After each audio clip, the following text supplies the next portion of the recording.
Olá, meus amigos, tudo bem? Vamos dar prosseguimento ao nosso curso de números complexos?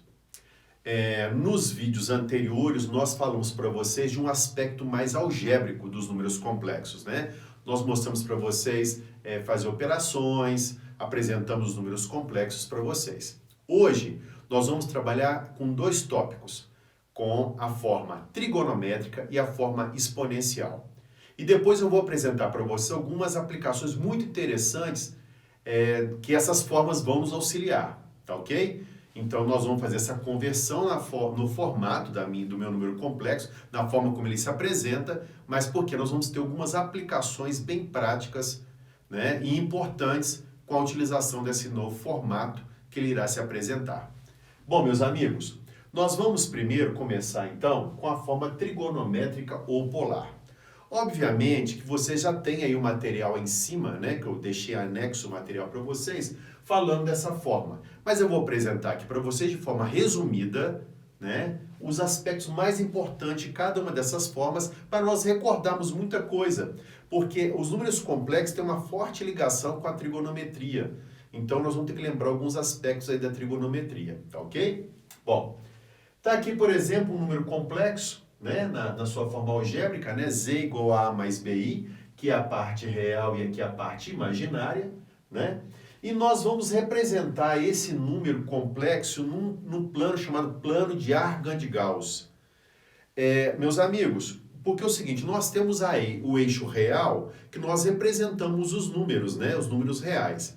Mas quando ele é um número complexo, ele vai ter uma parte imaginária. Então, nós representamos aqui através de um plano, chamado de plano de Argand-Gauss, em homenagem, obviamente, aos matemáticos que se envolveram nesse estudo, né?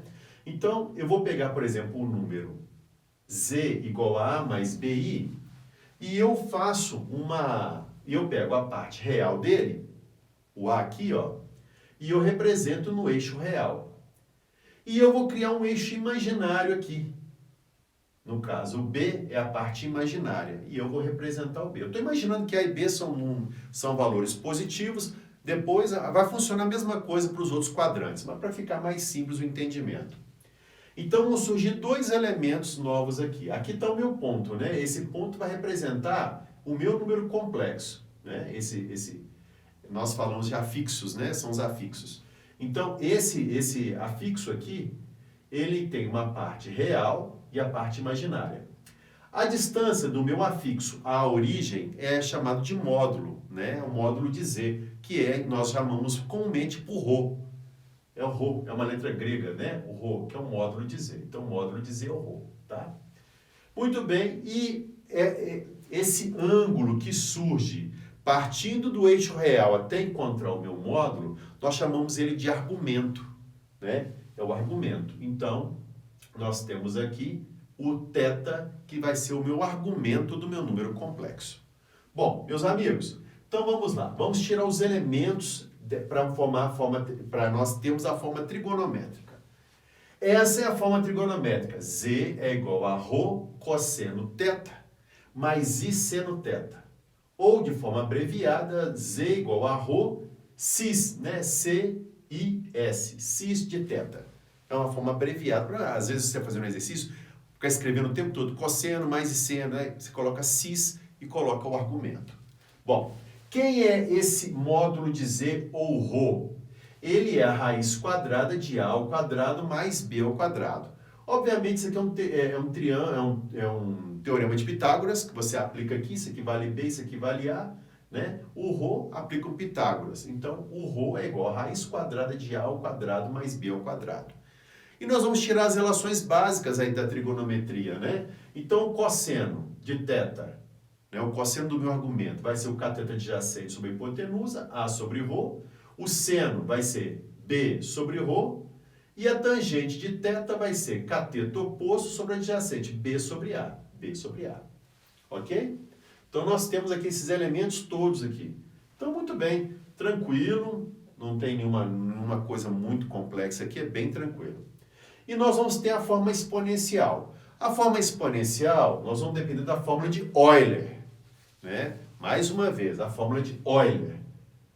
Ele fala Euler elevado a iθ é igual a cosseno θ mais i seno θ. E se for elevado a menos, né, menos iθ, vai ficar cosseno θ menos i seno θ. Meus amigos, isso aqui tudo isso aqui é demonstrável, tá? Só que nós vamos pegar essa carona, nós vamos aproveitar essa fórmula de Euler para nós criarmos a chamada forma exponencial.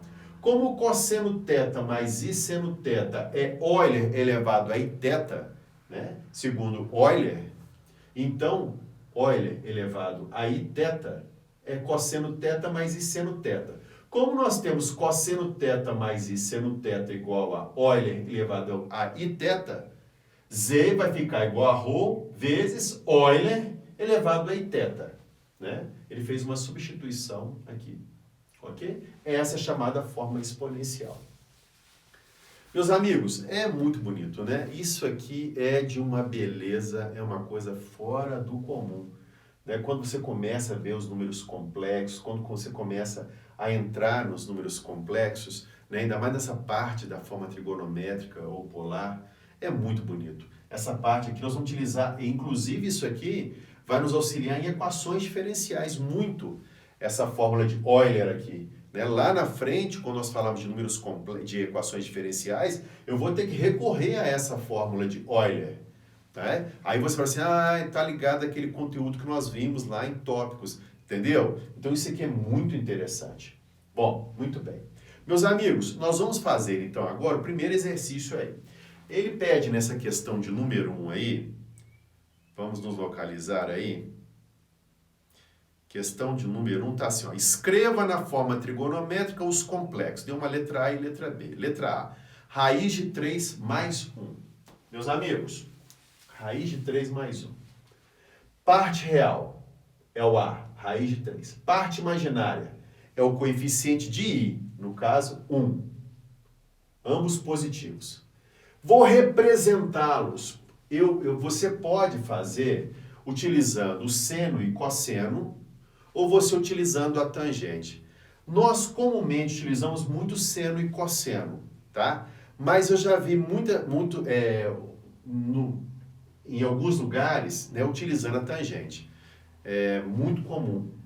Eu já verifiquei bastante material, por exemplo, dos Estados Unidos, eles utilizam bastante a tangente. Né? Aqui no Brasil também utilizam, mas você vê mais comumente o seno e o cosseno. Só que eu vou utilizar a tangente para vocês verem como é que fica mais simples, mais fácil. Né? Pelo menos eu considero assim. Meus amigos, então eu vou representar esse meu número complexo. Então, olha lá, a parte real vale raiz de 3, a parte imaginária vale 1. A parte imaginária vale 1. Muito bem. Representei, obviamente, que vai ser maior, porque raiz de 3 é 1,7 mais 1,73, né? Então, mais ou menos isso aqui. Então, um pouquinho mais à frente. E 1. Então, deu um retângulo aqui. Aqui está o meu argumento θ e aqui está meu módulo ρ. Então, vamos calcular primeiro o módulo de z. O ρ. Raiz quadrada de a ao quadrado mais b ao quadrado. Raiz de 3 ao quadrado mais 1 ao quadrado. Raiz de 3 ao quadrado é 3, raiz quadrada, elevado ao quadrado, né? Aqui vai dar 3, 1 ao quadrado, 1. 3 mais 1, 4. Raiz de 4, 2. Então, o meu módulo vale 2. A tangente de θ do meu argumento é b sobre a. Então, b sobre a, 1 sobre raiz de 3. Obviamente, nós iremos racionalizar, não é isso? Então, fica raiz de 3, deu raiz de 3 sobre 3. Bom, meus amigos, nós temos que lembrar dos arcos, né? Aqueles arcos notáveis, 30, 45, 60. Né? Obviamente que 180, 90, todos estão incluídos aí. Né? Mas o 30, 45, 60 são fundamentais. Então, para quem não se recorda, a tangente de 30 ou π sobre 6 radianos, nós vamos trabalhar mais com radianos aqui, π sobre 6 radianos vale raiz de 3 sobre 3. O 45 graus é π sobre 4, que a tangente vale 1. E o de 60 graus é o π sobre 3, que vale raiz de 3 a tangente. Bom, meus amigos, como o meu número complexo ficou no primeiro quadrante, então o meu argumento está no primeiro quadrante. Qual é o arco no primeiro quadrante que possui a tangente igual a raiz de 3 sobre 3? Está aqui, é o π sobre 6. né? A gente não vai trabalhar com graus, não. Com graus, não, com radianos. Π sobre 6. Então, o meu argumento vale π sobre 6. Então, o meu número complexo na forma trigonométrica vai ficar z igual a ρ, cosseno de π sobre 6 mais i seno de π sobre 6. Ou z igual a ρ, 2, cis de π sobre 6. Então, esse meu número aqui, na forma algébrica, ficou na forma trigonométrica com esse aspecto. Ok? Muito legal, muito interessante, fácil, né? É muito legal nós recordarmos isso aqui, temos esse lembrete. Então, isso nós vamos começar a trabalhar tanto com isso, que isso vai clareando na cabeça de vocês. Tá bom? Bom, vamos dar uma pausa, você vai tomar uma água, vai dar uma paradinha, e eu volto no vídeo em seguida para fazer a letra B. Tá joia? Até daqui a pouquinho. Tchau!